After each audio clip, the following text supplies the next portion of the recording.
आज की इस वीडियो में हम लोग डिस्कस करने जा रहे हैं about the concepts of linear algebra. आज की इस वीडियो में हम लोग बेसिक कॉन्सेप्ट्स जो थे हमारी लीनियर अलजेब्रा की सीरीज थी उसी को आगे कंटिन्यू करते हैं और देखते हैं हमारे पास किस तरह जो डिफरेंट कॉन्सेप्ट्स हैं लीनियर अलजेब्रा के अंदर उनको कैसे ड्राइव किया जाता है। यहाँ पर हमारे पास वही है कि हम लोग इन कॉन्सेप्ट्स को ड्राइव करेंगे और देखेंगे इन कॉन्सेप्ट्स को मेथड क्या है, इन कॉन्सेप्ट को किस लिए यूज़ किया जाता है और इनको कैसे ड्राइव किया जाता है। सो बगैर टाइम ज़ाया के चलते हैं मेरे नेक्स्ट सेक्शन की तरफ जो कि हमारा डेरिवेशन सेक्शन है और देखते हैं हम लोग कैसे इन कॉन्सेप्ट्स को हम लोग डिराइव करते हैं। सो व्यूअर्स ये आ चुके हैं हमारे नेक्स्ट सेक्शन की तरफ जो कि हमारे पास है पेपर सेक्शन और डेरिवेशन सेक्शन। अभी इस सेक्शन में मैं आप लोगों को बताता हूँ कि कैसे हम लोग, आज के टॉपिक हमारा है आइगन वैल्यूज़। पहले हम लोग देखें कैसे हम लोग आइगन वेक्टर्स से आइगन वैल्यूज़ को फाइंड आउट करते हैं, ठीक है। और फिर उसके बाद हम लोग देखेंगे कैसे हम लोग आइगन वैल्यू से आइगन वेक्टर को फाइंड आउट करते हैं। यहाँ पर हमारे पास सामने आप लोग देख सकते हैं तीन मैट्रिक्स के मैंने, जिनमें से एक ए मैट्रिक्स है, एक वेक्टर है और एक और वेक्टर है हमारे पास यहाँ पर। अब यहाँ पर मैं लिखता हूँ क्या, मैं यहाँ पर एक काम करता हूँ कि मैं यहाँ पर एक फॉर्मूला लेता हूँ, ए एक्स इक्वल्स लेमडा एक्स। ये होता है फॉर्मूला, ठीक है, आइगन वैल्यूज़ का, जिसमें ये जो है वो आइगन वैल्यू होती है। ये दो जो है वेक्टर होते हैं आइगन वेक्टर्स और ये जो है आइगन वैल्यू होती है, ठीक है। मैं अब आपको इसको करके बताता हूँ। मैं पहले यू के लिए फाइंड आउट करता हूँ, A of U equals lambda U, ठीक है। ए मेरे पास आ गया 1, 6, 5 एंड 2 एंड यू मेरे पास आ जाता है 6 और -5। सो ये हो जाएगा 1 टाइम्स 6, क्योंकि फर्स्ट रो फर्स्ट कॉलम होता है, 1 टाइम्स 6 और प्लस 6 -5, ठीक है। और यहाँ पर हो जाएगा 5 टाइम 5 -25 और सॉरी ये हो जाएगा क्या, ये हो जाएगा 5 6 30 -10। ये हो जाएगा हमारे पास यहाँ पर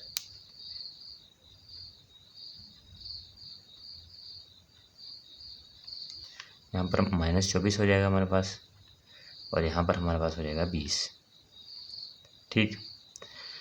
अब याद रखना, अब यहाँ पर हमने कोई ऐसी वैल्यू को फाइंड आउट करना है, ठीक है। अब यहाँ पर हमारे पास ये आ गया, हमारे पास एक फाइनल हम एक आउटपुट पर पहुँच चुके हैं, ठीक है। हमने क्या करना है, हमने फाइंड करना है लेमडा इन ब्रैकेट 6 एंड -5 जो कि इक्वल हो किसके, -24 के और यहाँ पर हो 20, ठीक। कोई ऐसा नंबर फाइंड आउट करना हमने, ठीक है। अभी देखें कोई नंबर ऐसा बनता है, ठीक है, नहीं बना। 6 नहीं है जी, 5 नहीं है जी, 3 भी नहीं है। अगर हम लोग इसको 4 से करें, 4 6 आर 24 और -5 से करें तो 20 बनता है। लेकिन अगर यहाँ पर हम लोग माइनस लिख दें, जब 6 को -4 से करेंगे तो -24 और 4 को -5 से करेंगे तो +20, ठीक है। अब यहाँ पर देखें हम लोगों ने एक वैल्यू को फाइंड आउट कर लिया कि यह हमारे पास वैल्यू है किसकी, इसके लिए आइगन वैल्यू है, ठीक है। अब हम लोग कह सकते हैं कि जो u है वो आइगन वेक्टर ऑफ a है, u is eigen vector of a, ठीक है। अब हम लोग नेक्स्ट देखते हैं किसके लिए, v के लिए, ठीक है। a of v equals lambda v, ठीक है। अब मैं a 1 6 5 एंड 2 रख लेता हूँ इसको ऐसे, और मैं v को रख लेता हूँ यहाँ पर 3 और -2। अब इसको मैं मल्टीप्लाई कर देता हूँ, 1 3 3 6 -12, ठीक है। और second row first column 5 times 3 equals to 15 -2 times 2 equals to 4। ये हो जाएगा 12 में से 3 चला गया 9 और ये हो जाएगा 11।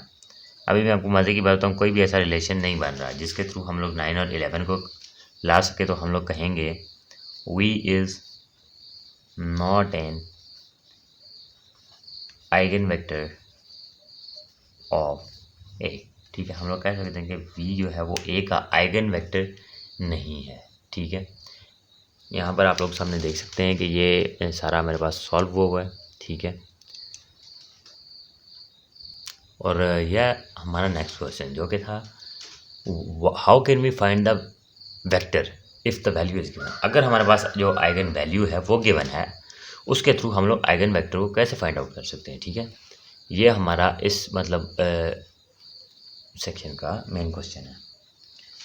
अच्छा, यहाँ पर हमारे पास ये मैट्रिक्स भी सामने लिखा हुआ है ए, ठीक है। अब मैं यहाँ पर वही फॉर्मूला लिख देता हूँ, A of X equals lambda X. अगर इसको मैं लेमडा को लेफ्ट साइड पर ले आऊँ, A of X minus lambda X equal 0, A minus lambda in bracket X equal to 0, क्योंकि मैंने एक्स कॉमन ले लिया। अब मुझे ये बात बताएं कि चलो ये तो समझ आता है, अगर लेमडा टाइम्स ए होता तो ठीक है। अब मुझे बताएं ए माइनस लेमडा कैसे किया जा सकता है, जबकि लेमडा एक नंबर है और ए एक मैट्रिक्स है, ठीक है। अब एक मैट्रिक्स को नंबर में से मल्टीप्लाई माइनस किया जा सकता है, नहीं किया जा सकता। तो हम क्या करेंगे, ए माइनस लेमडा आई, एक आइडेंटिटी मैट्रिक्स को इसके साथ मल्टीप्लाई कर देंगे ताकि इन दोनों की डायमेंशंस जो है वो बराबर हो जाए। हम लोग लेमडा आई फाइंड आउट कर लेते हैं। लेमडा आई इक्वल्स, सॉरी 0 लिखे हूँ पहले, 1001 टाइम्स 7, ठीक है। 7 है तो ये हो जाएगा हमारे पास 7007, ठीक। तो यहाँ पर मैं इसको कर देता हूँ, आपके सामने मल्टीप्लाई कर देता हूँ। ए हमारे पास आ जाता है जी 1 6 5 एंड 2, और दूसरा हमारे पास आ जाता है जी क्या, माइनस, हमारे पास गिवन था क्या 7007। अब इनको माइनस करेंगे जब आपस में एक दूसरे से, तो हमारे पास आंसर क्या आएगा, -6 के 1 - 7, ये माइनस है बीच में, 6 - 0, ठीक है, 5 - 0 एंड 2 - 7 इक्वल टू -5, ठीक है। ये हमारे पास एक आउटपुट आ रही है, और यहाँ पर सॉरी एक्स भी है साथ में, ठीक है, और यहाँ पर भी x इक्वल टू 0 है। अगर इसको ऑगमेंटेड मैट्रिक्स की फॉर्म में ले जाएं, आपको याद हो तो यहाँ पर हम लोग क्या करते थे, स्लैश डाल के इसके आगे भी 0 और इसके आगे भी 0। अब मैं x लिखने की ज़रूरत नहीं है, ठीक है। अब जबकि ये ऑगमेंटेड मैट्रिक्स में चला गया तो हम इस पर रो ऑपरेशंस को परफॉर्म करते हैं। R2 में कहता हूँ R2 equals to old R2, ठीक है, प्लस 5 डिवाइड बाई 6 R1, ठीक है। अभी जब हम लोग ये करेंगे तो क्या होगा, 5 डिवाइड बाई 6, 6 से कैंसिल हो जाएगा, 5 बचेगा, 5 - 5, सॉरी यहाँ पर ऊपर में से -6 था, 1 - 7, जी बिल्कुल ये -6 था। अभी ये देखें यहाँ पर जब हम लोग फर्स्ट रो के लिए करेंगे, और रो 2 हमारे पास क्या थी, 5 plus in bracket -6 in bracket 5 divide by 6, ये 6 से कैंसिल हो जाएगा, -5, 5 और -5 इक्वल टू 0 हो जाएगा। यहाँ पर लिख लेता हूँ मैं, ये 0 हो जाएगा, 6 6 0 ऐसे ही, और यहाँ पर -5 है तो -5 plus in bracket 6 5 divide by 6, ठीक है। तो ये 6 से कैंसिल हो गया, 5 - 5 इक्वल टू 0, और 0 आगे का एज इट इज़। अभी मैं यहाँ पर इसको थोड़ा सा सिंप्लीफाई कर लेता हूँ, तो मैं क्या लिखता हूँ यहाँ पर R1 टाइम्स 1/6, ठीक है, ये सॉरी ये यहाँ पे माइनस है, R1 टाइम्स -1/6 कर लेता हूँ मैं, ताकि यहाँ पर मेरे पास 1 आ जाए। तो आपको ये पता है ये कैंसिल हो जाएगा, ये कैंसिल हो जाएगा, यहाँ पर मेरे पास 1 आ जाएगा और यहाँ पर मेरे पास -1 आ जाएगा, और 0 एज इट इज़, क्योंकि वो 0 जब भी किसी से मल्टीप्लाई होगा तो वो 0 ही आएगा। यहाँ पर 0 0 और 0 है। अब ये देखें ये किस फॉर्म में जा रहा है, ये इस फॉर्म में जा रहा है कि मैं कहता हूँ x1 - x2 इक्वल्स टू 0, ये इक्वेशन बन रही है मेरे पास, x1 इक्वल्स टू x2, यानी ये कह रहा है कि जो वैल्यू हम लोग x1 की रखेंगे वही वैल्यू x2 की रखेंगे। अब यहाँ पर हमारे पास कितनी वैल्यूज़ होनी चाहिए, 2, x1 x2, ठीक है, समझ आइए आपको, 2 वैल्यूज़ होनी चाहिए हमारे पास यहाँ पर x1 और x2। ये कह रहा है कि तुमने अगर x1 और x2 की वैल्यू सेम रखी तो ये आइगन वेक्टर होगा किसका। अच्छा मैं 1 रख लेता हूँ पहले, 1 1, ठीक है, टेस्ट करने के लिए। अभी इसको चेकआउट करते हैं कि मैट्रिक्स के साथ मल्टीप्लाई करो इसको, a times x equals to lambda x, ठीक है। अब मैं यहाँ पे लिखता हूँ 1 5 6 2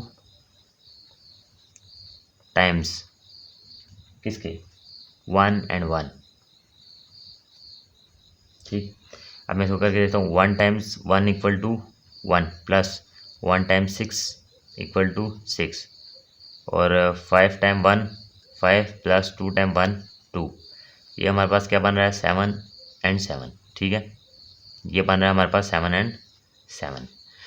अब हम लोगों ने क्या करना है लैम्डा एक्स फाइंड आउट करना है। 7 इन ब्रैकेट एक्स हमारे पास क्या है 1 1, तो 7 को अंदर मल्टीप्लाई करो तो क्या आता है 7 and 7। ठीक, अभी ये देखें यहाँ से हमारे पास ये वेक्टर आ चुका है। वेक्टर के लिए हमारे पास शर्त क्या है, शर्त हमारे पास ये है कि अगर हम लोग x1 और x2 की वैल्यू को सेम रखेंगे तो हमारे पास क्या होगा कि हमारे पास जो भी वेक्टर आएगा, मतलब वेक्टर बेसिकली मैंने आपको पहले बताया कि या तो रो वेक्टर होता है या कॉलम वेक्टर होता है। वेक्टर बेसिकली वो होता है जिसमें अगर रो है तो उसमें एक ही रो होती है, ठीक है, और कॉलम है तो उसमें एक ही कॉलम होता है। अब यहाँ पर हमारे पास क्या है कि हम लोगों ने वेक्टर को यूज़ करते हुए हम लोगों के पास वैल्यू गिवन थी आइगन वैल्यू को यूज़ करते हुए हमने आइगन वेक्टर को फाइंड आउट कर लिया है, कौन सा वेक्टर हो सकता है। अब वेक्टर से मुराद ये नहीं होता कि एक ही वेक्टर होगा। अब जाहिर सी बात है हमें ए मैट्रिक्स के लिए हमने जो भी वेक्टर बनेगा उसके लिए एक शर्त है कि जो उसकी जो वैल्यू नंबर 1 होगी ना x1 वो must be equal to x2, मतलब उसकी पहली और दूसरी वैल्यू सेम होनी चाहिए। ठीक है, तो ये है कि अभी यहाँ पर हम लोगों ने ये एक वेक्टर फाइंड आउट कर लिया है।